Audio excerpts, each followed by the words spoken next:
everybody. Well, today we're here to hopefully give you some skills to keep your work environment a little bit safer.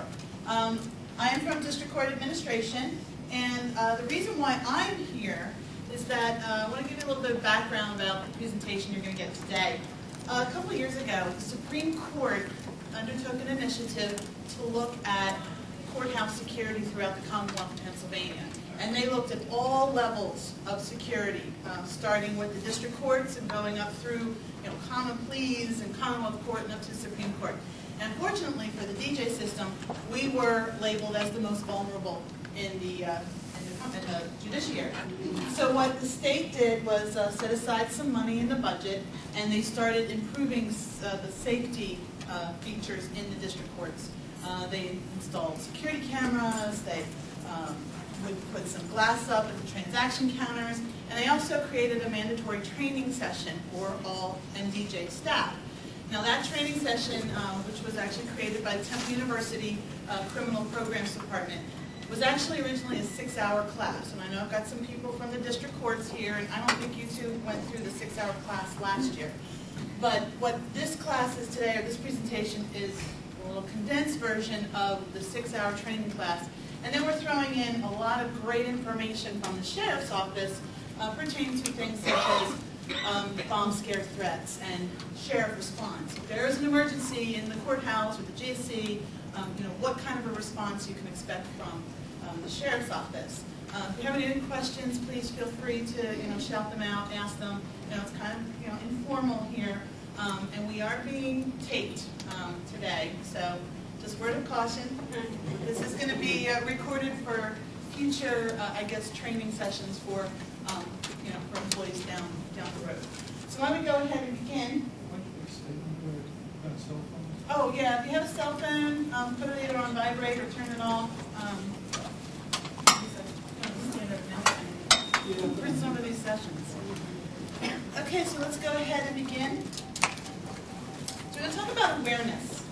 If there's anything that I hope personally that you can take away from today's session is we want you to become more aware of your surroundings.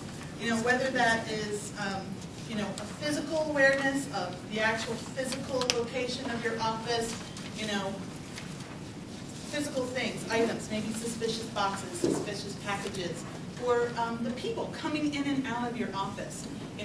Are there people in your office that shouldn't be there? Especially in maybe a clerical area that's employees only. We want you to become more aware of what's happening around you. But it begins really with you, your own personal behavior. And after the first couple pages of this packet, you're going to think you just landed in a customer service class. But the reality is, pretty much 70% of what I'm going to tell you today is really based on good customer service. And what we've been trying to do, at least in the district courts, we're tying good customer service in with your safety. It does not take long for a person who's coming to your office, to your transaction counter, a client, who might already be emotional. I'm sure we all deal with emotional people coming to our offices. But if you are not being professional and courteous, and you are pushing that person's buttons by, reacting irate or, giving the attitude back to the person, that person could be just having a bad day, going from having a bad day to becoming violent, and we want to try to avoid that. So really you want to incorporate good customer service skills with your daily transactions. And I'm going to plug the county classes. They're always offering training for customer service classes, how to deal with difficult people. These are the classes that you need to, or you should be taking if you haven't already. They're excellent classes to take, and these are the skills that you're going to need to employ in your day-to-day work environment so that your area, your work area is safe. Second, your coworkers' behavior.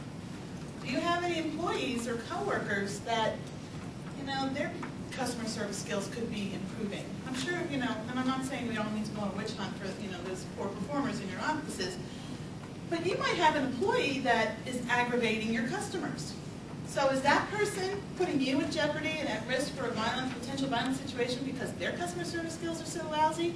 Well, if that's the case, say something, either to the person, maybe you're in a position that you're a supervisor, you can say that. Or you know what, if you're really concerned, go to your supervisor and say, you know what, Mary Jane's got some really some serious customer service issues, and I'm worried that she might be aggravating one of our customers to do something. So that's just awareness. Make sure you're aware of what's going on around you. Obviously, we want to be aware of the public's behavior. If you suspect that somebody is, your transaction at the counter is going from bad to worse, get help. Call somebody. Get a supervisor. If it's really bad and there's threats or potential violence, push the panic button. Call the sheriff's office. Get help. A lot of people, I think their tolerance level is really high because we've been in the system for so long and we've been working with this stuff and it's just becoming a day-to-day thing. I want you to start changing your mindset about when you want to ask for help or when you should ask for help. And we're going to talk a little bit more about that as the presentation goes on, about emergency responses and when to call for help. But we want you to just raise your awareness. Have you probably in the past, probably looking back, it's probably maybe one or two instances in your past you thought, you know what, in hindsight, I probably should have told somebody about that person, or you know what, if I had to do that again, I probably would have pushed the panic button. So these are the things we want you to start thinking about. Work environment. Again, do you have suspicious boxes sitting on your desk that wasn't there when you left your office the night before, and maybe it's got some greasy spots on it or it's got an odor? Don't touch it. Call for help. Just be aware. Don't just walk in and say, oh, where'd that come from? And just keep walking. If you know that shouldn't be there, call for help. Sheriffs will come and take a look at it. They're trained to handle it. We're going to talk about that type of response later.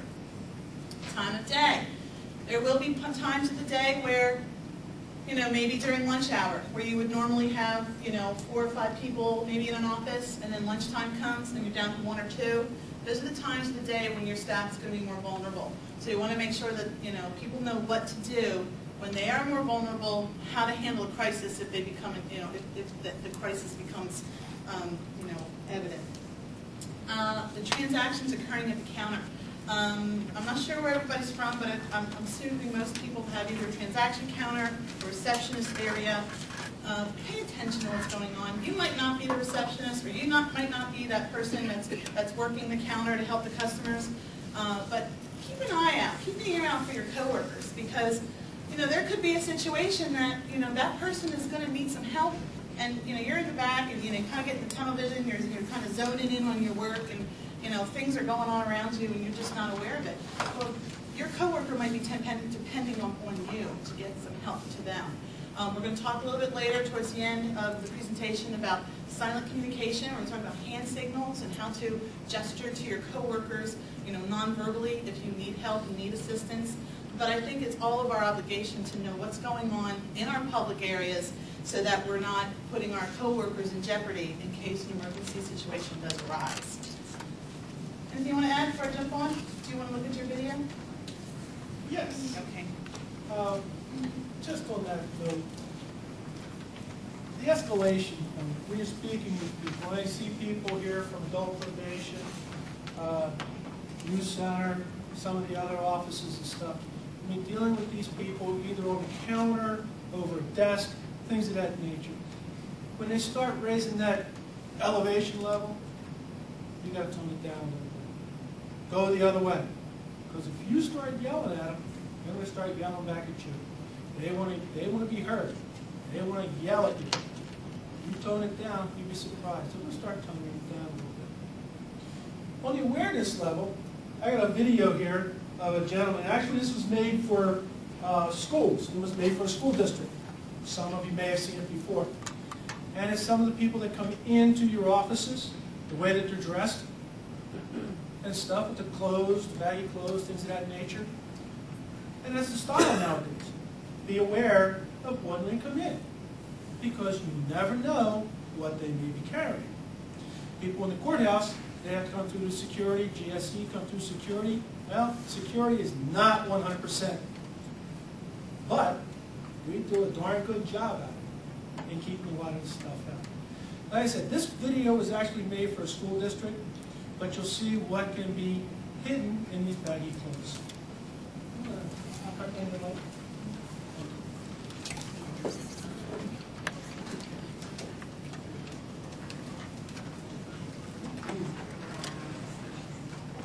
about trust makes it easy for a student to conceal a weapon and makes it difficult to identify intruders on campus. A dress code can reduce weapons violations, relieve tensions between gangs, reduce disciplinary infractions, and generally improve the atmosphere of the school. Our policy requires that students tuck in their shirts, making the belt line visible at all times. Our students may not wear baggy pants. There are colors and insignias that are commonly associated with gang activity. This policy was a collaborative effort between the parents, teachers, and administrators in this community. See how this guy's dressed? This is the guy's type of people you're going to get into your offices. The people who are going to come in and see you. If you have security, yeah, we're going to probably catch them at the security post. You don't have security in your offices? These are some of the things that some of these people may be carrying into your offices. Yeah? That young gentleman had 12 weapons on him, 12 guns, including not only the handguns, but a full-size pump shotgun and a semi-automatic weapon on him. Just because they have baggy clothes, just don't think, well, that's the style of what's going on. Look at them, be aware of what they are, what they're doing, and how they're dressed, and the way that they move. If you think they're being a little suspicious, get your coworker. Get somebody to keep an eye on them so you can get help. Okay. Moving on, difficult people. And of course, the reality of our lives as public servants is that county personnel must often deal with difficult people or people who are behaving in a difficult manner. And again, I can't stress enough, good customer service is going to help you get out of the jam most of the time, because you do not know, what's going on in that person's head when they come to your counter, to your office. They might have just come from the doctor's office and received some really bad news, and they're already emotional and upset. Maybe they just had a big fight with their boyfriend, their girlfriend out in the car, and then here they are coming to you, and if you turn around and you're not being very polite, pleasant, they could just become, they could go from having just a bad day to, potentially, lashing out and becoming violent. So, of course, handling a person acting in a difficult manner, properly manage your behavior, again, good customer service. Most of us, we've developed some really excellent customer service skills over the years. Keep up the good work. And like I said, if you think your customer service skills need some improvement or maybe need some refresher, sign up for a class. Counties are always offering them, and I've been in a couple, and they're very good. They've got lots of great information. Evaluate what's going on before you get involved if possible. You could be, let's say, supervisor, or you're not the person handling the transaction counter, and you're sitting at your desk, and you see that your coworker is at the counter, and you're having you can see that the transaction is not going well, and it's getting, it's going downhill. Look first before you leave, because sometimes, by you going to the counter, that might make that person a little bit more agitated, because now they think they're getting bullied, 2 against 1, and that could aggravate them more. Maybe the coworker, when we talk about the hand signals, is asking you to come over. Evaluate the situation, go over, help out the best you can. Or if you think it's just really bad, don't even hesitate. Push that panic button if you have one. Call the sheriff office. You want to talk about the emergency numbers right now? I'm thinking about it. Does everybody know your emergency numbers to call? 911. Does everybody know the second emergency number to call? 6400. 6400. That goes into the sheriff's office control room. You dial that number, deputy will answer. Sheriff's emergency, what's your emergency? Tell them what's going on. Say, hey, we have a difficult person over here that causing disturbance. Can you send somebody over? Just don't say, send the sheriffs, because we need to know exactly what's going on. We're going to ask you questions. We'll get into that a little bit further along in the program. But remember, 911 or 6400. And continuing on, think from a detached perspective. Don't take things personally. I know in the district courts, a lot of people think that it's the district court staff that's actually pocketing the fines and the costs that they're turning over when they're paying for parking tickets, and that we're just putting it in our money or in our pockets. They also think that it's our fault that they were caught doing 80 miles an hour in a 45-mile-an-hour zone. You know, they're going to try and blame us and hurl accusations at us. We need to do the best we can not to take it personally, because if we start taking things personally, then that's going to affect the way we're reacting to this person, and you know, we could become the problem very quickly. So try to think from a detached perspective. Also, give up magical thinking and cynical thinking. Magical thinking are those people who think that, you know, I can solve everyone's problems. You know, you tell me your problems and I'm going to make it all better. All the time, 100% of the time.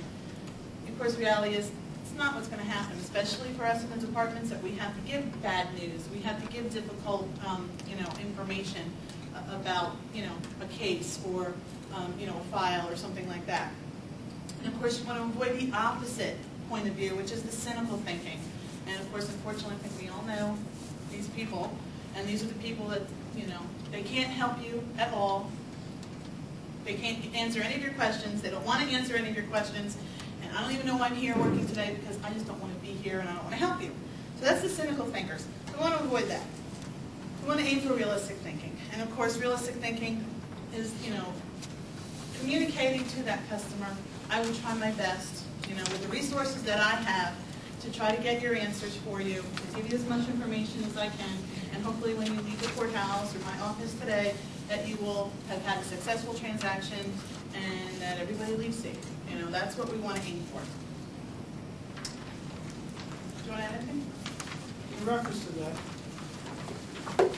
I deal with the courts, and I see some of the people in here that deal with people through the court system, or have somebody in with legal problems, and they're coming to your office and they're asking you for help. And you hear, I'm not a lawyer, I can't give you legal advice. Okay. Nobody's asking you for legal advice. The guy coming in is, because he doesn't know where to get it. But you know where to find it. So help him out. Hey, did you try the public library? They have a great legal section over there. You can go over there and kind of research what's going on. You may be able to research a problem and get some good information. There's also the Chester County Law Library. You can go over there. You can get copies of materials that you may need to get your problems situated into the court system. Position them. Send them someplace. Just don't say, hey, it's not my problem. I can't do anything for you. But you'd be surprised. As soon as you say, hey, look, go to the library, go here, go over there, and research what you have to find out. These people will be now basically to say, thank you. Thank you for showing me where to go, because I couldn't find it. Nobody would tell me. Tips on handling potential conflict. Of course, as the lieutenant was saying, give choices. Communicate limits and controls, make choices realistic, make the other person realize they are making the choices. So you want to try to avoid telling somebody what they have to do. You know, if I were you, I would do this. No, you can't do that. You know, make sure that they feel like they're making the decisions, it's controlling their own transaction. And of course, depersonalize the conflict. Use your authority, not your ego. Personalization is an attitude. It means avoiding personal moral judgment and personal domination or control.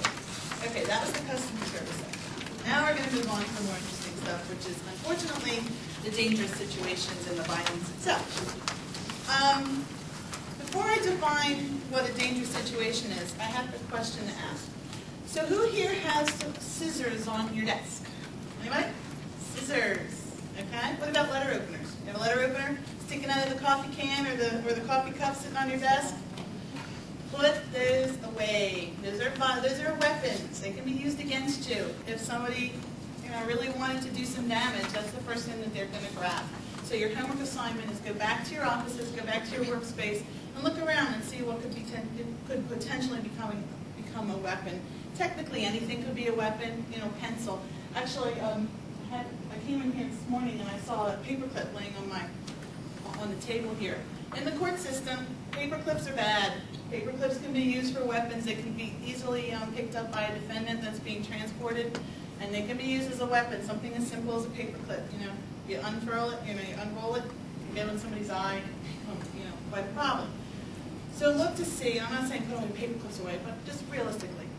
And a lot of you are probably thinking, well, you know, I really don't come in contact with the public. You know, I'm back in private office, or You know, I'm not at the transaction counter, and our transaction counter is pretty clean. Well, that's great. Want the transaction counter to be clean. But look at your personal space. You would be surprised, and you probably don't realize it. You've got people coming and going in your office all the time. You know, whether it be coworkers, clients, you know, bosses. You know. Coworkers can also become violent, you know, and that's the reality in today's society. You know, maybe you're a supervisor and you've got to have a difficult conversation with an employee. You know, maybe you're terminating that person.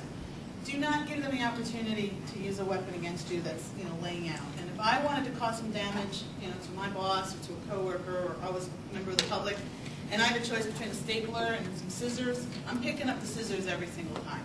So put your scissors away, put your, you know, letter openers away,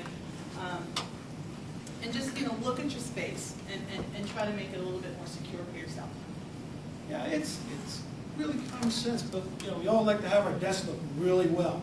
You know, all that stuff lined up right across the front of our desk. You know, makes us look important a little bit. No, move it. Get it out of your way. Get it out of their way. Because in my business, we call it a weapon of opportunity. If I'm going to take you back into a room and we're going to have a discussion and it's going to get a little out of hand, if I present you with the weapon of opportunity, you may decide to use that if you're the person who's going to get violent.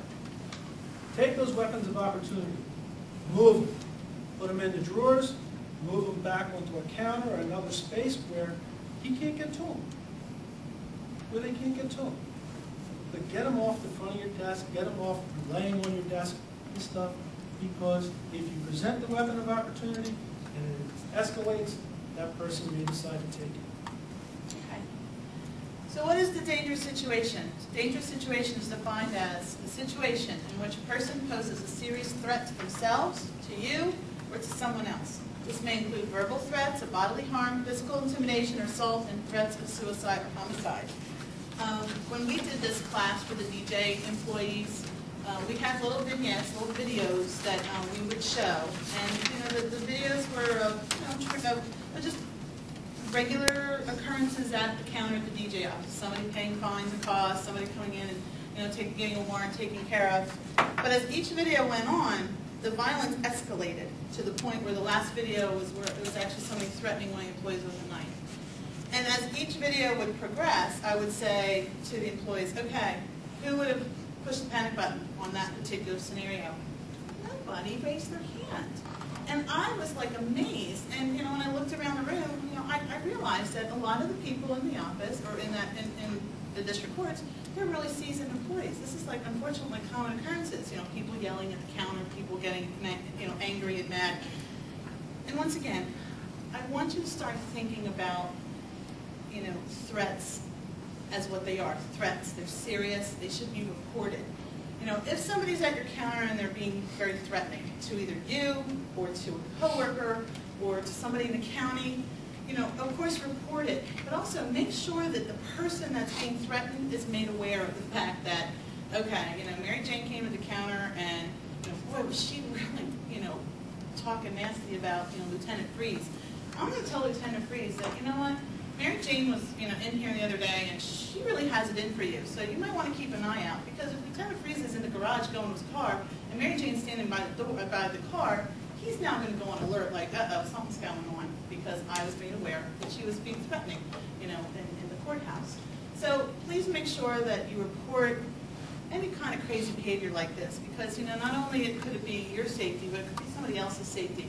And if this person is creating enough of a problem, you know, time and time again when they come to your office, you know, the sheriff's office is going to put her on like a watch list, or, you know, him on a watch list. And, you know, there are a few people in the courthouse that whenever they are in the courthouse, I'm not talking employees, but, you know, the public, they actually are, you know, are watched closely by the sheriffs to make sure that they're not getting out of control. We do. We have a list that we've started compiling over the last year or so of different people that come in.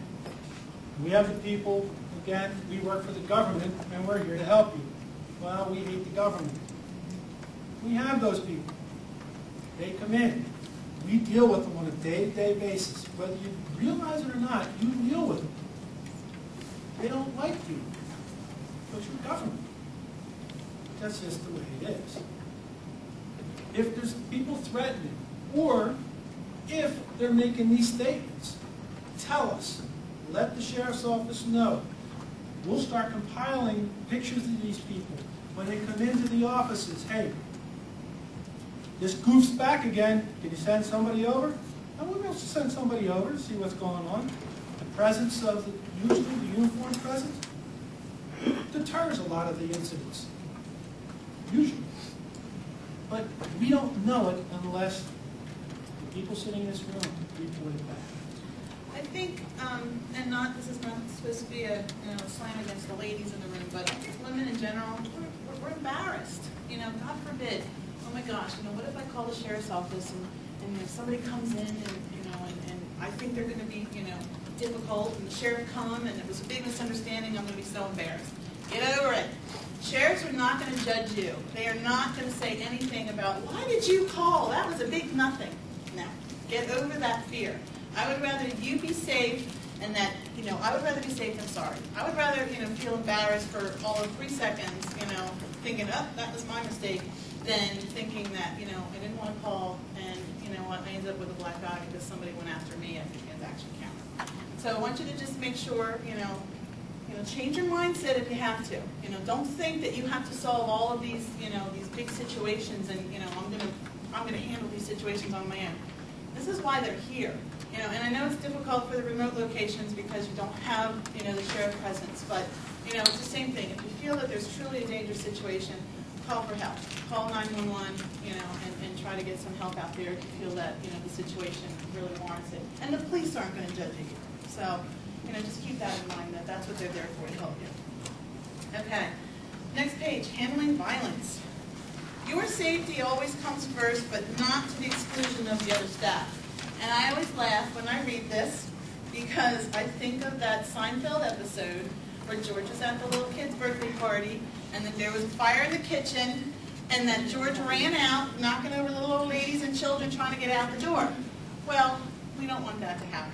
So if you do have a serious incident where you need to leave the office, you need to leave your building, please make sure your coworkers and anybody else that's in the building is aware of the fact, especially some of our satellite offices where we have, people down in the basement, or you might have an office where you have, an office in the back where, people are kind of, working back there and you never know what's going on. Make sure that they're aware of that. Their safety is important too. So, if you have to leave, make sure that everyone's accounted for. And we are going to talk about evacuations in a little bit, and how important it is to go to your evacuation site. Keep a safe distance. And of course, get help as soon as possible. We're going to talk about distance and how important it is. John, do you want to talk about what to do at the counter if somebody's trying to get difficult? Sure. You're at your counter, your transaction counter, your desk. Use the counter as a space, as a barrier. And that's exactly what it is. It's the barrier. Don't stand up at that counter right there at the counter. Hey, and as they're getting louder and louder with you, and you're moving closer and closer to that counter, take that step back. Move back a couple paces from that counter. Put some distance between the counter and you. Because the counter may be 2 foot wide, 3 foot wide. You step back, you put another 3 foot. Hey, if that guy wants to reach over to the counter, you're standing right up there, he's going to reach over that counter and snatch right a hold of you. You put that space in there, can't get to you. Gives you reaction time. Time to get out of the way. Distance is always, of course, your first line of attack, or your first line of defense. And, for example, let's say you're not at the counter, but let's say you're in your own private office. The person is at your doorway. Get up behind your chair. Stand behind your chair. They're right there. I mean, this certainly is not going to protect you, like armor or body shield. But it is now going to put something between you and your attacker, and that, of course, time equals, distance equals time. So if you are then able to put something between you, and you've got a little extra time, a few seconds make a big difference. It's going to give you time to react, time for you to summon help, time for help to come, time for others to notice, and time for an attacker to reconsider. And actually, if you can leave the area before the attack begins, possibly be another exit, do so. If you can't leave, put as much space between you and them as possible. This next thing I think is very key. I've got a big voice. Don't say anything, David. I got a big loud voice, and if somebody was coming, let's say Kelly was coming at me and I didn't want to come here, I'm going to say, stay back! Get back! Get back! That there might alone might freak her out enough to say, oh, well, I'm not messing with her. But also, by me yelling that, to me, I'm signaling somebody out, out in the office saying, uh-oh, I hear Tricia yelling at somebody. That's going to be my key to call the sheriff. And if you hear somebody yelling or hear a commotion out in the hallway, please do not get up and investigate what's going on. You might be walking into the middle of the violent situation. So if you hear some kind of commotion, and I know we're up on the third floor in the courthouse, family court's there, we hear commotions all the time. We are pushing that panic button all the time. We don't know what's happening down there. But they usually need the sheriff's assistance. So we call the panic button, or push the panic button, they call, what's going on? We hear yelling down at family court, we hear screaming, or, I hear Tricia and she's saying, get back, get back, get back, and, that's all I know. But use your mouth, use your voice, and I think, like I said, that could be a deterrent alone to get that person to rethink what they're doing and hopefully change their mind if they're about to attack you. When you push that panic button, and like Trish said, they call up and they ask, what's going on? Yeah, don't send the sheriff. Just send the sheriff. Just send him. No, tell us what's going on. Because that tells us how much of a response we're going to make. We're going to make a major response, because we're going to overwhelm with whoever's over there carrying on. Or if it may be a medical emergency response. Somebody's passed out, now we need the medical bags and bring those up to get those people taken care of. But the information you give us over that telephone is the vital information that we're going to need. Okay, and of course, set up exit plans now before a crisis or an incident occurs. So very important, have an escape plan, know your escape route. We actually, the last session, we had a quite lengthy discussion about evacuations, and we're going to talk about evacuations in a second. Make sure, once again, awareness. Make sure you know where you're going, what you're doing, who you need to see. It's also very critical. And practice, practice, practice if you do have a plan, so that it comes automatically. So you don't have to think, oh my gosh, what am I going to do? It should come automatically when you're faced with a situation like this. Skipping ahead to leaving the area of danger. Do not simply go away from danger. Go to a location of greater safety. I'm going to talk about the evacuation sites now. Does everybody know that you have a rendezvous point when you evacuate your building? Does everybody know that? Does everybody go to your evacuation site? I hope you do. And I think the GSC is a lot better than I've seen up in the courthouse. If you are evacuated for whatever reason, a drill, a bomb scare, a real bomb scare, a fire, please go to your evacuation site. Somebody at that evacuation site has to account for you. And if you're out there, okay, Kelly, here's the bell. Oh, good. I'm going to go get a cup of coffee before I have to go to my evacuation site. And here I am looking for Kelly. Kelly, I know Kelly's here. I can't see her. Well, guess what? Now I've got to tell the sheriffs, oh my gosh, Kelly didn't show up. And if it's a real fire or a real, emergency, now, the sheriffs now have to worry about Kelly because Kelly didn't show up to her evacuation site. So please, go to your evacuation site and report into the person that you need to. And if you don't know who you have to report into, when you go back to your offices today, tomorrow, ask, who do I report to in an evacuation? Because that person will be looking for you and to make sure that, because they have to report to, I guess, the risk manager who's walking around and make sure everyone's accounted for. So it's so very important. When we have the alarms that go off, usually on fire alarms, everybody goes, well, especially uptown. I got 10 minutes to go get a cup of coffee, go down, do my shopping over in Rite Aid, whatever. But it's very important because a lot of people think, well, it's just another false alarm. It's just another drill. Well, what happens if there is a real fire up on one of the floors? And you're down on this floor over here, and have no idea what's going on. If we can't account for you, we've got to start looking for you. If we have to start looking for you, we have to think that you are in the building. So that may either put the sheriff or the fire department personnel in jeopardy to get in there to start looking for people where, hey, I'm enjoying a cup of coffee. Go to your evacuation site, check in with them.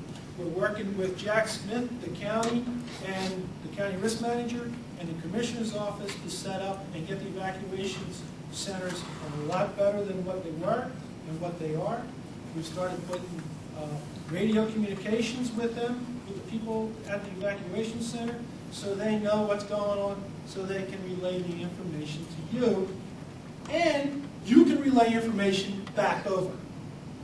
It's not a one-way deal, it's two-way. Information comes a lot from down on the employee level up to the incident commander. And also get in the habit, if you don't already do, if you're not already doing it, if you're leaving your office, let's say you're from the courthouse, and I got to run down the clerk of courts, I'll be right back. Tell somebody, just let them know, oh, run into the clerk of courts, because if they know, that if there is an evacuation, you might be with the clerk of courts people because that's where you're at.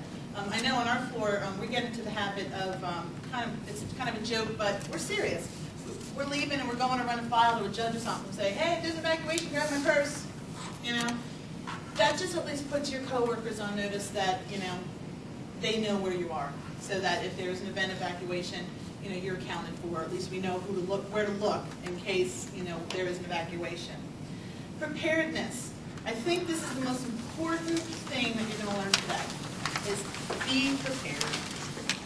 Plan what you would do if you are faced with an incident. So for you departments that have regular staff meetings, or you talk a lot, amongst yourselves, talk about what would happen if you're faced with an incident.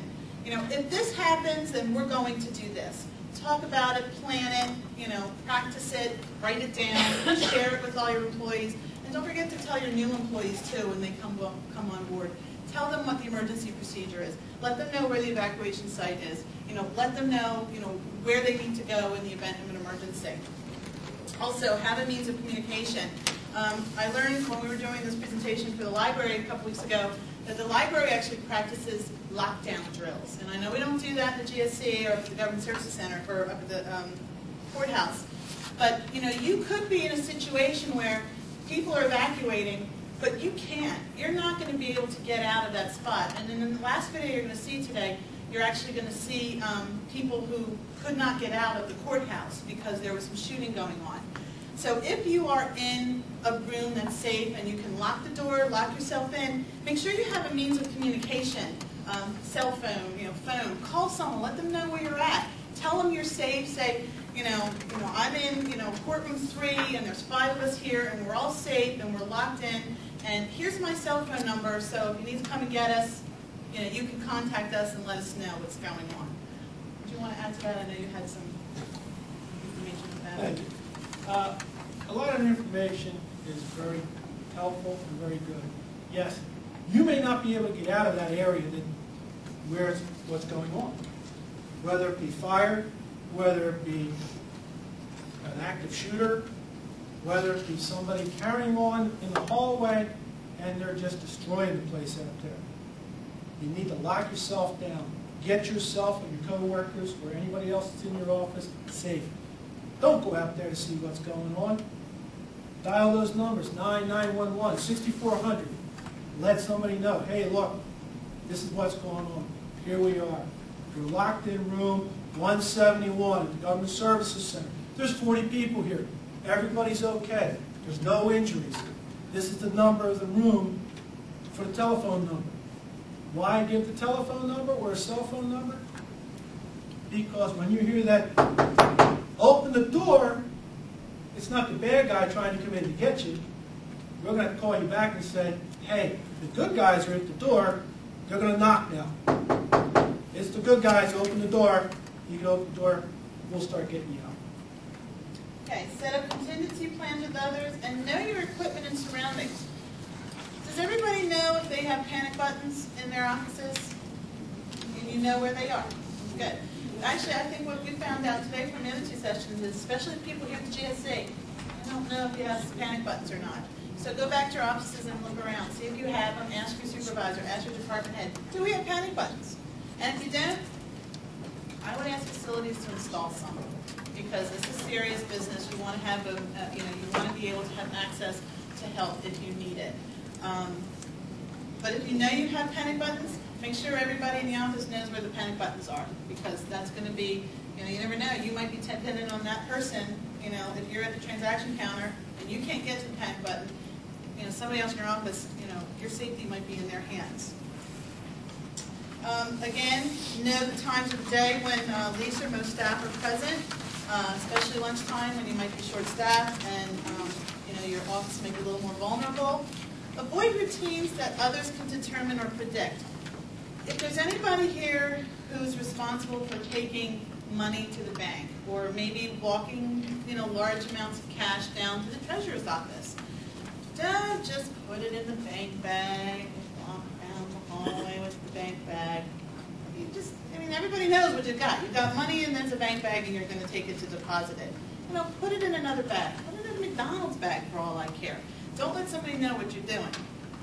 I had an employee who used to work with me a couple years ago who has passed away since, but she would go out in the days when you're on smoke out in front of the courthouse, and she'd go on her 3 o'clock break every day, and she could tell you every day which person from which department was bringing the money to the bank because she saw them walking down the street with a bank bag in their hand. Like clockwork. She knew who it was. And if she knew who it was, the bad guys who want to rob you are going to know who it is, because all I have to do is sit out in front of the courthouse for a couple days, scope it out, and they know the routines, because people are very predictable in their routines. Change your routine. And it's the same for your personal life. If you're going into the bank and getting some money, please don't walk out of the bank, counting your money. Somebody's going to see that, and you're just setting yourself up for, to be robbed. So it's just, once again, common sense, awareness. Awareness is so key. And of course, avoid those routines if you can. Yeah, we're humans. We're a creature of habits. We like to do everything the same time. Eat dinner the same time. Eat lunch the same time. Go on our breaks the same time. Deliver the money to the bank the same time. Alternate. Take that money. Take that stuff that you have to move from your offices that may be important. Alternate. Don't go every day at the same time. Go before, go after. Don't take the same routes. Change your routes. Same thing as when you're leaving at the end of the day. Okay? 4:30. Out the door, the mad rush. Hey, that's great. As long as you have somebody with you, that's great. You're walking down to that parking garage. What happens if it's 5:30 at night? Have somebody with you. Maybe you want to alternate. Maybe you have that threat that came down earlier. Hey, why don't you walk with me? We're going to walk down the garage. Somebody threatened me earlier today and I'm a little scared. Walk with me. Ask them. Your co-workers will be very helpful. Okay, and finally, until the last information that I want to talk about is the silent communication. So develop some hand signals within your office. Of course, we want them to be clean hand signals. But develop these silent communications. So of course, we've got some samples. Obviously, come here. Don't leave. This is important. Everybody should develop this one, and this should be call the sheriff, call the police. And make sure your coworkers know what the hand signals mean, especially if you're standing at the counter and Kelly's giving me a hard time and I'm thinking, uh-oh, call the sheriff. And I'm standing here going like this, and David's back there saying, what? I don't know what that means. Make sure if you're going to develop hand signals, make sure everybody knows what it means. And like I said, go back to your offices, and if you have a regular staff meeting or have a communication with your supervisor and say, we need to develop a security plan in our office. I'm sure within the next couple of weeks, months, you're going to be hearing more and more about security procedures, security policies. So, get on, jump the gun. Get a security plan in place, especially for the remote locations. It's so imperative that you have something in place. Like I said, I tell this to the district courts all the time. We're relatively safe places, but, we're not 100% protected. So, come up with a plan of action in the event something happens. And, communicate with your coworkers what that plan is. It's so important, and hopefully your environment will be a little bit more safe. So what I'm going to do at this time is I'm going to turn it over all the way to John, and he's going to talk about, I don't know if you want to show your video first. We're going to talk about bombs here. Good afternoon. What I'm going to talk to you about is threats, bomb threats, shooters, active shooters, suspicious packages, white powder incidents, things of that nature. What are you going to do with them? how you're going to react, what you should do, who you should call, what don't you do. They're the major things, especially what don't you do. And a lot of this is going to say, you know what, I'm out of here when it happens. But you've got to understand, you can't run away from it. You can't run out. And I'm going to show you a video here in a few minutes that's going to show why you don't want to run out when you hear certain things happening, when you find out certain things are going on. And if somebody could tell me how that tom-tom works when a threat comes in over here, within 30 seconds, that person in the back corner knows all about it. I don't understand it. And I wish I could find out. But it's that fight or flight thing that goes on, and everybody wants to get the heck out of the way if there is an incident that's coming down the path at you. You got to understand, a lot of those old theories are out the door, because what's going to happen is they want to get you outside. And you're going to see in the video what happens.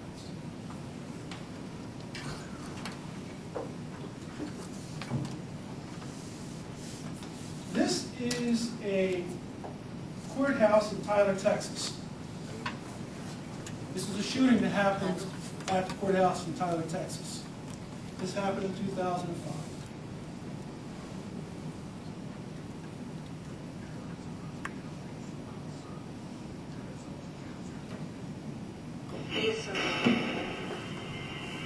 We were listening to one of the witnesses, and all of a sudden we heard some bangs come out on the street. Rapid-fire gunshots, fear and confusion in the courtroom, and TV cameraman Chris Howell suddenly realizes he's in the middle of an even bigger story. It took me about 10 seconds before I figured out, holy smokes, this is a gun battle. Roll tape now. To prevent the accused from escaping into chaos, a bailiff grabs him and takes cover. Hysteria sets in as automatic rifle fire strafes the building from the street below. It's just like a cannon. It's like pow, pow, pow. It rang throughout the entire square. Outside, on the courthouse steps, Maribel Estrada and her 23-year-old son, David Arroyo Jr., tried desperately to reach the safety of the building. Maribel is here hoping to resolve issues from an ugly divorce that's left her ex-husband, David Arroyo, enraged. Just inside the entrance, a courthouse security camera records what happens next. That's Arroyo, approaching on the right. Suddenly, he opens fire with an AK-47 assault rifle. Maribel and her son fall just outside the doors, cut down by bullets. Arroyo continues to shoot at anyone he sees, as several officers attempt to stop him, armed only with handguns. One by one, they come courageously forward. And one by one, David Arroyo mows them down.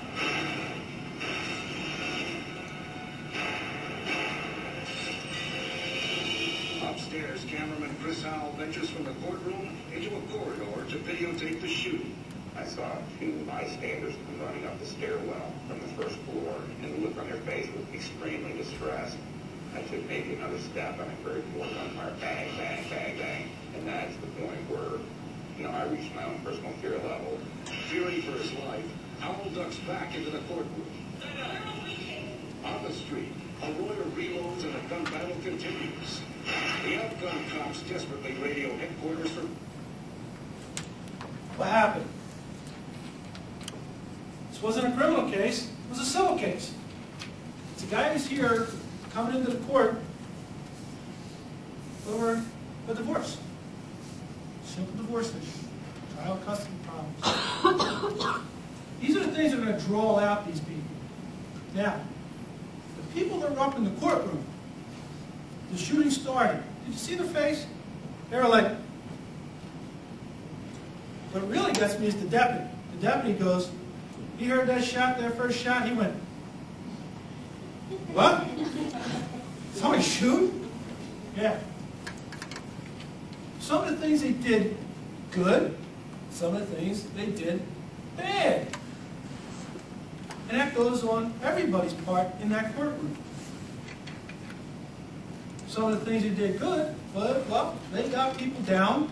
They had the defendant under control because they didn't know what was going on, whether somebody's coming in to get him.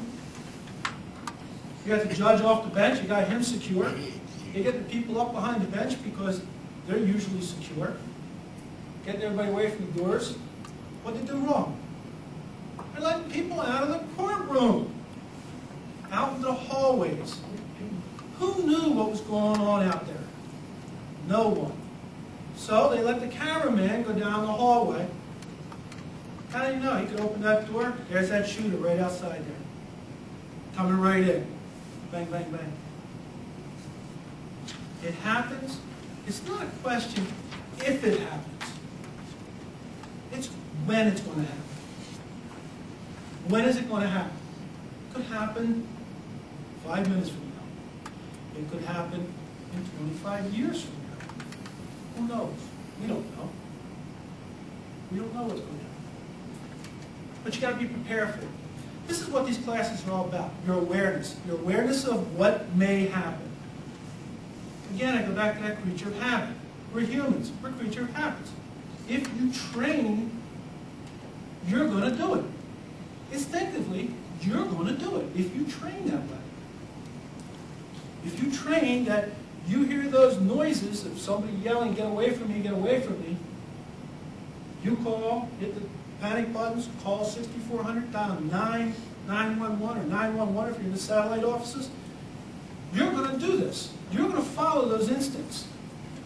You're going to get the help that you need. Hey, it may not be anything. It may be something. How stupid would you be? Look out the door and you catch a round right in the middle of your forehead. Well, you're not going to feel stupid because you'll be dead. Lock yourself down. Be safe. Save the people that are inside your room with you. Be careful. Know what's in your environments.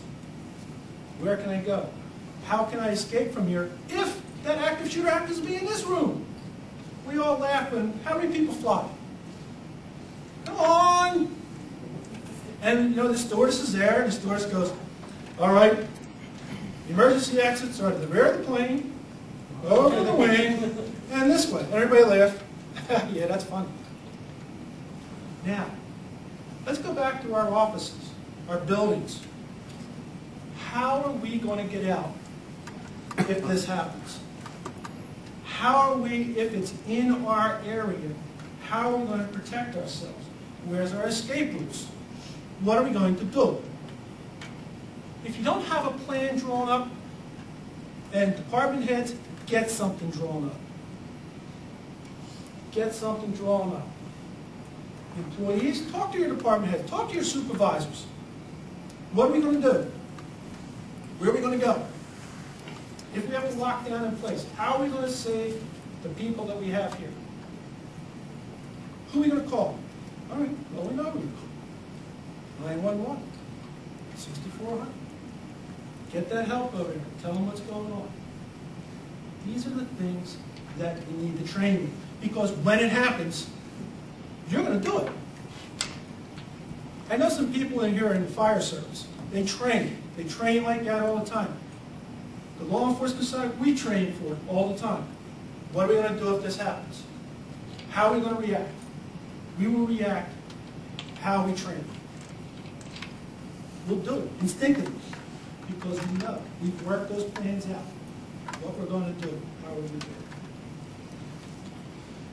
I want to talk a little bit about bomb threats. Anybody ever gotten a bomb threat call? No? No? Oh, we got one. High school, there was a bomb threat. High school bomb threat. What is a bomb threat? It's to threaten you. It's to scare you. In my background, I've been to the FBI post-bomb blast. I say that's post-bomb blast. It's already blown up. Well, yeah, it has. They teach us to go around and pick up the evidence, put it all back together again, and tell us what it was that blew up. But they also show us how it blows up, what it may look like, what we're looking for, different things that come in to your facilities, offices. Okay? Bomb threats are exactly what it is. It's a threat. The FBI is telling us in the last 50 years, they don't call you up and say, hey, we're going to blow you up. Back in the 30s, with Al Capone and those guys, they used to do that. Hey, we're going to blow you up. They're going to blow you up. They don't do that anymore. They're not warning you. They're going to come and get you. Bomb threats are usually there to scare you. Usually to say, I want to disrupt your life. I want to scare the bejesus out of you. I want to make it tough for you because, hey, you're the government. We're here to help you. And I don't like you. When you talk to these people on the telephone, in the back of your booklet, there's some information here. You should keep this by your telephone. Because, hey, my telephone number to my office is on the internet. I get calls all the time from all kinds of different people. How do I do, I don't know. Hold on a minute. That goes to clerk of courts. Let me send you over there. People are going to find your telephone number. They're not going to usually call. They may call just the main number and tell them. They may end up calling the probation office, the youth detention center. They may call the clerk of courts. They may call the district attorney's office. They may call your office, and you got the call. What are you going to do? How are you going to react? If you don't think about it and train with it, you're not going to get the information that's needed in order for the other side of this, law enforcement, firefighters, everybody else, to determine whether this is a credible threat or it's just the goof that's calling you up to scare the hell out of you. You want to talk to these people. They call you up. There's a bomb in the courthouse. I'm sorry, what did you say? There's a bum in the courthouse? No, there's a bomb in the courthouse. A what? A bomb? Where's it at? It's up on the 5th floor in the ladies' room. Okay, it's on the 5th floor. Just leave it there. But, okay, they may tell you what's going on. They may tell you certain things. We need to know exactly what they tell you. Because that's going to tell us whether, hey, we've got a credible threat, or we just got the goof that's on the phone. Yeah, you're going to get the call. There's a bomb in the courthouse. Like, that's it. That's what he said. That's what you got to tell us. We need to know exactly what he said. What's going on in the background? Hey, there's a lot of things that you're trying to remember here. As this guy's on the telephone with you, telling you, and he wants to blow you up. And you're going, you know what? The heck with this, I'm out of here. Well, you can't run away. I'm going to tell you why in a minute. Get the information. Listen to what's going on in the background. Listen to what, hey, do I hear noises back there? Do I hear cars? Do I hear something going on? We need to know this information. It's going to help us. Do you hear trucks passing? Do you hear the clanging of dishes? You may be in a restaurant. That's going to help us. The new phone systems are actually pretty good. I don't know if everybody's on the new system or not. Some people are still on the old system. They switched over. You have caller ID. Okay? So we're going to know a lot of times where it's coming from. And again, we may not because it's an undefined number. They've got a caller blocker on there. We're not going to know where it's coming from. Keep the line open. Don't hang it up. You hang up that phone, this guy over here, they pick up that line and start making a telephone call on it. Well, now we've got, when we talk to DCIS and phone company and everything else, we have a hard time backtracking that number. We've been actually getting pretty good at backtracking where these calls are coming from. We had a call for a bomb threat that came 3 blocks from the courthouse. down in front of Franklin Video, down on Gay Street, right next to the police station, as a matter of fact. We knew where it came from. Within seconds, we knew where it came from. We had the county detectives, Westchester Police down there, canvassing and everything else. We started looking around. And this is something else that's going to come out. We need your help. We need your help. Your help as employees are going to say, here we go. And this is where that part where they say, oh, we just don't run out anymore. Pull the fire alarm, run out the door, and somebody else's problem. Have a nice day. In grade school, we had that, what doesn't belong? All right, well, we go back to this. Elementary, it's real easy. What doesn't belong in my area? I have, let's see, I have my raincoat, my umbrella, my boots, and my suntan lotion. What doesn't belong in my area? My suntan lotion. We're going to ask you, and this is what we're working with the county, to develop these programs to get people awareness. What doesn't belong? And you people are the only ones to tell us what doesn't belong in your areas. I certainly don't know. If I walk into your office and I start looking around and you're not there and I have a bomb threat, everything within your office that doesn't seem to be natural is a potential bomb. Your office, your office, your office, everybody's. What you need to do is when we're developing the programs with Jack Smith and the commissioners is we're going to try to notify everybody, department heads, hey, this is what's going on. Start looking around. Because you're going to tell us what doesn't belong. I certainly don't know. You know. You know that that box that showed up there this morning, that's been sitting there all day, and that funny odor's coming out of it. Well, I don't know where it came from. Neither do you. Well, we've had a bomb threat, we've got a box, we've got an odor, we have a potential. We're moving everybody out. We'll start evacuating. Just don't run out the doors. Because without your help, we're going to have a heck of a time getting things done. The other thing, too, is how many people remember back a few years the abortion clinic in Atlanta where they had the bombings down there? Okay. They didn't blow up the building, did they? Yeah. Everybody ran outside. There was a small little boom up by the door. They ran outside. What they did was they put the package, the bomb, we call it a package, in the trash can in the parking lot.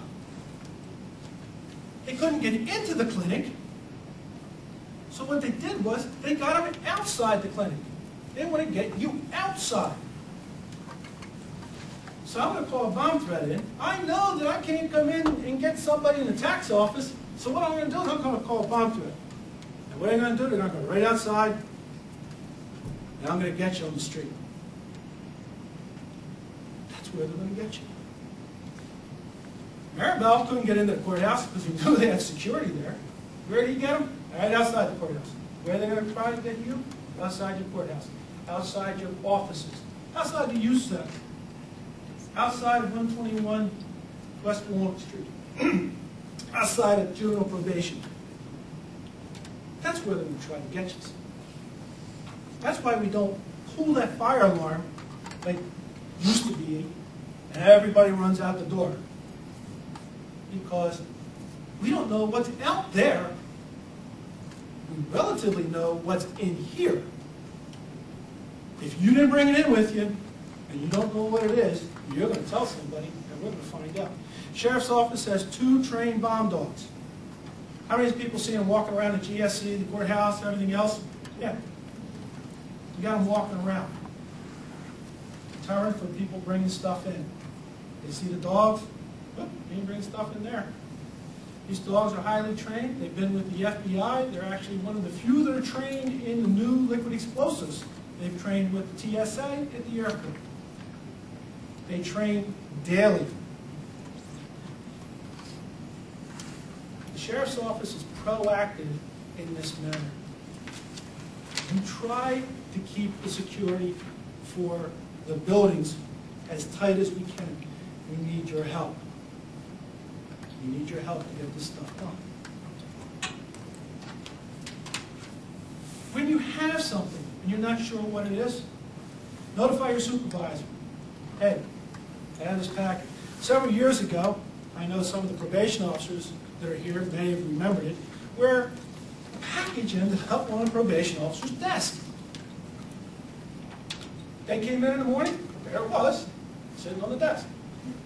Probation used to have classes in their offices at nighttime. So people used to come in. Well, of course, security wasn't there at nighttime. Probation officer came in the morning, looked down, there's this envelope on the desk. Well, it had gunk leaking out of it. Looked at it and said, I don't know what it is, called the supervisor. Supervisor called over to the sheriff's office. We came over and looked at it and said, yeah, we're not touching it either. We called the bomb squad in. Evacuated the courthouse, shut down Gay Street. We shut down everything. Turned out what happened was the probation officer told the probationer, who happened to come in for those classes at nighttime, you can't have a gun. So the probationer said, hey, I'm going to the probation office anyway. I'll put the gun in the envelope. I'll take it out, I'll put it on my probation officer's desk. I don't have to go back and see him. That's what happened. We backtracked it through video. We found the guy. We arrested him. He served some time for it. But these are the things that happen. These are the things that can happen in your offices when you walk in the morning. All of a sudden, boom, there's a package there. What is it? I don't know. Let's pick it up and shake it. No. Let's ask somebody what's going on. If you don't know, ask. If you're not sure, hey, call. We'll send somebody over to take a look at it. We'll send the dog over to sniff it. If the dog does its thing and tells us, hey, believe me, we're all getting out of there. And the guys from the bomb squad from the Montgomery County Sheriff's Office are going to come in and take care of it.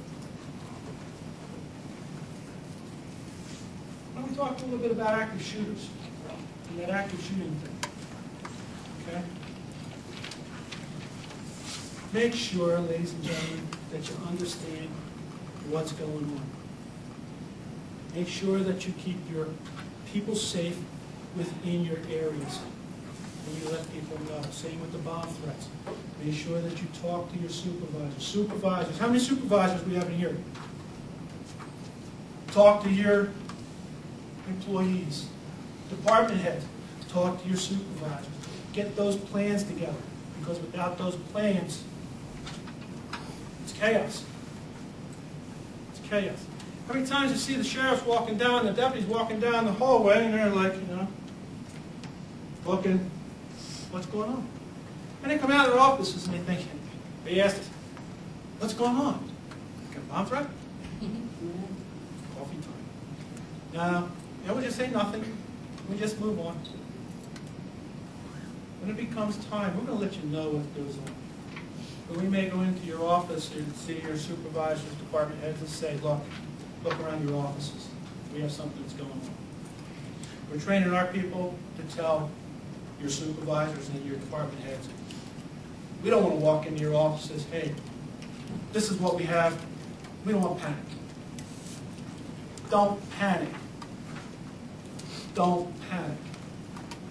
Panic causes disasters. Somebody will get hurt. Somebody will get killed in a panic. When you get these stressful situations, what I do, take that deep breath. Let it in, let it out, and then go for it. Because when you're on the phone with 911, and they're asking all these questions, and sometimes people think they're asking me all these stupid questions, they're asking those questions for a reason. So the people coming in, what they need to know, how they need to respond, what they need to bring with them. What they don't need to bring with them. I don't need to bring this equipment with me. That's going to stay up there, but I need to bring this equipment with me. If I need to bring that shield with me, I'm going to bring that shield with me. If I need to bring heavier weapons, I'm going to bring heavier weapons. If I need to bring a fire extinguisher, I need to know a fire extinguisher. If I need to bring a defibrillator, I know to bring a defibrillator. Sheriff's office is out there. It's a tool. It's for your safety and security. But we can't do it without everybody sitting in this room. White powder incidents. Anybody ever have a white powder incident? Someone has that too. One has been. We have it up in our office. Man. You're up in the controller's office. A couple months ago, the controller's office had a white powder incident. How many people wear gloves when they open their mail? Nobody wears gloves when they open their mail in their offices? Should. Should wear a pair of gloves. Wear plastic gloves when you open that mail. Now, this incident up in the controller's office. What happened was, don't ask me how they got the letter, I don't know. There was this guy that's in state prison out in Greensburg. He doesn't like the institution he's in. So what does he do? He sends letters all over the Commonwealth. And actually, he even sent them to the White House. And he grinds up his medication to make a fine white powder.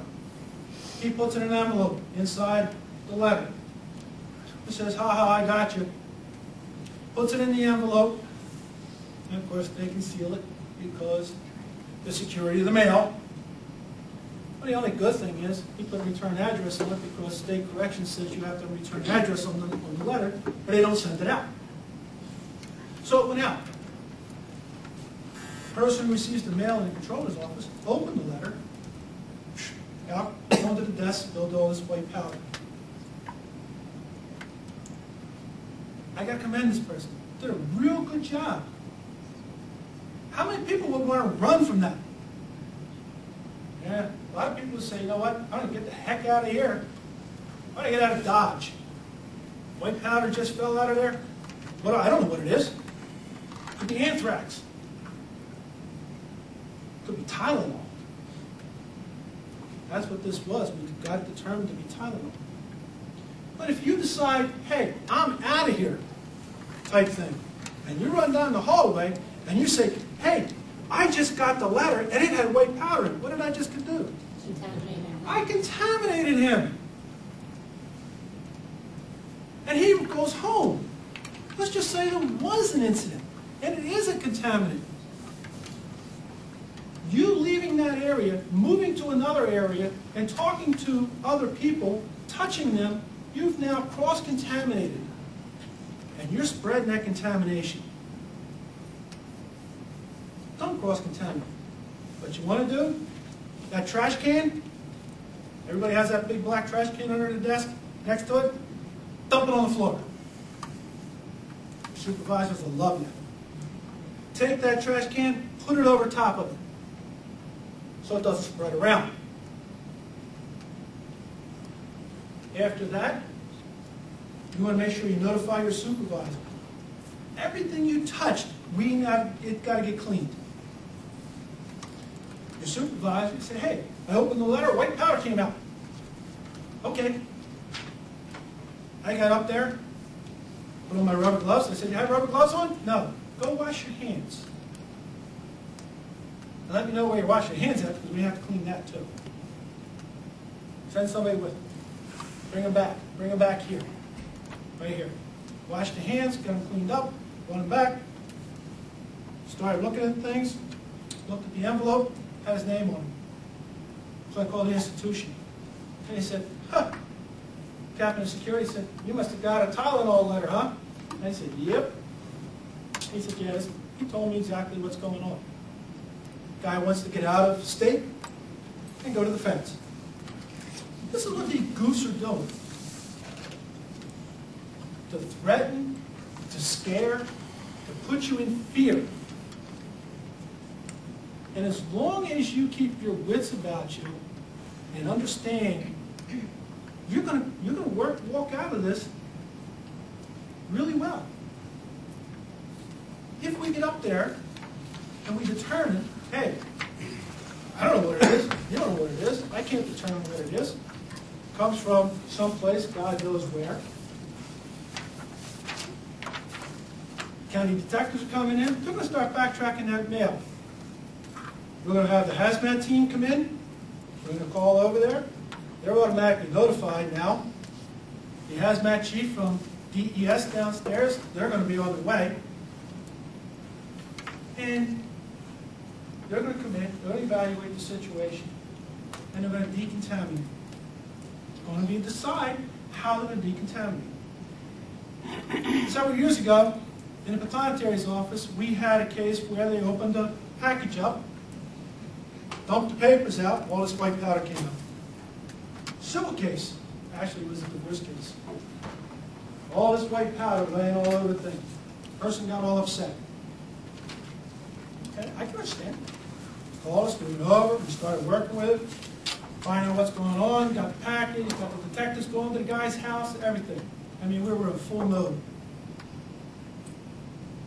Hazmat chief came in with the assistant and everything else, looked at it, and said, okay, I think we know what this is, but we're going to send it out to get tested anyway. We took a sample of it, packaged it, sent it off to the health department, the state health department to get it packaged and tell us what it is.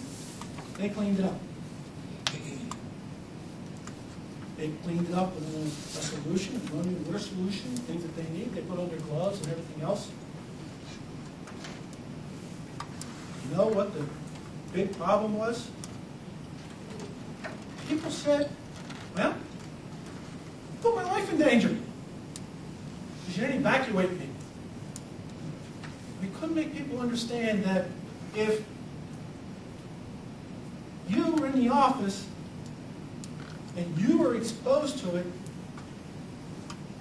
and we didn't know where you went to, and you went home, and let's just say it was something, you took this stuff home to your wife, to your husband, to your children. It's for your safety, ladies and gentlemen. And I'm not trying to scare you. Believe me, I'm not. Precautions. Wear them rubber gloves. Wear them gloves. Put them gloves on when you open this stuff up. You never know what's coming out of these letters. It may save your life. It may help. Then the other thing was the rumors that was going around. They were in moon suits and everything else. Guys came in with shirts just like mine, only they were white. They said hazmat, chief, and assistant chief, and team, and stuff. They came in, we evaluated it, they cleaned it up, and they left. If we see signs of, we're looking for different signs of what the contaminants are, what's happening with you, your health is going, there's different problems you have. Because believe me, we've walked into it. We're contaminated also. We're stuck just like you are. And we understand it. But we don't want you taking this stuff home. That's why you got to take that deep breath, stop, say, hey, look, I'm going to leave this to the professionals, and they're going to get me through it. And that's just not only the white powder, that's in that active shooter, that's in that person who's carrying on in the other office, that's carrying on in your office, that's carrying on down the hallway, or that bomb threat. The professionals are going to get us through it. We're going to do our darndest to get everybody through it. Everybody's going to go home at the end of the day. Everybody's going to have a good laugh about it and say, hey, look, yeah, and we may evacuate you. And get out there to your evacuation points and check in with them. Don't go for that cup of coffee or that Rite Aid, or it's close to lunchtime, or it's close to, hey, it's 10 minutes of 4 and I get done at 4 o'clock, I'm out of here. Because we have to account for it. Because if there is something that's actually going on, we've got to account for it. Or we're going to have to come find you. And that may be at your house, other jobs, or wherever. Because we want to make sure you're safe. Is there any questions? Anybody have any comments? Yes. I'd like to add that if we had a fire drill here or evacuation of the building and people go to the cars, they should not be leaving the cars because the fire engines are coming in and we're having some real problems with that happening. That's correct. So if you could explain a little bit more to everybody. Especially here at the GSC, all right? The fire trucks aren't coming in, they're going down in the driveway that says in. They're coming right in that exit. And if you're trying to get out that exit because, hey, that fire alarm rang, and you say, well, it's another, 15 minutes and I can run uptown, pick up my laundry, go get some bite to eat, whatever, you're hampering those guys from getting in. Go to your evacuation points. Don't leave in your cars. Don't go to your cars. Go to your evacuation points. Check in with your evacuation people. Like I said, we're quite extensively working with, there's an evacuation committee that has been put together by the county with Jack Smith, with the blessing of the commissioners. It's actually looking and updating the evacuations and how to evacuate, where to evacuate, when to evacuate. Because not all situations call for an evacuation. They may be called for a movement. Hey, situations happening on the west side of the Government Services Center. We're going to move the people to the east side of the Government Services Center. Because we don't want you outside because that's where, hey, there's a potential threat outside. We're going to move you out there. We're going to move you down to this side over here. And this is where you're going to get it. Don't leave. Don't leave. It's very important. Any other questions? Yes. I'll just make a comment. Within the last year, the Chester County Hazmat team, we purchased a rather expensive piece of equipment called a Hazmat ID kit. And it has been used on some white powder calls we've had.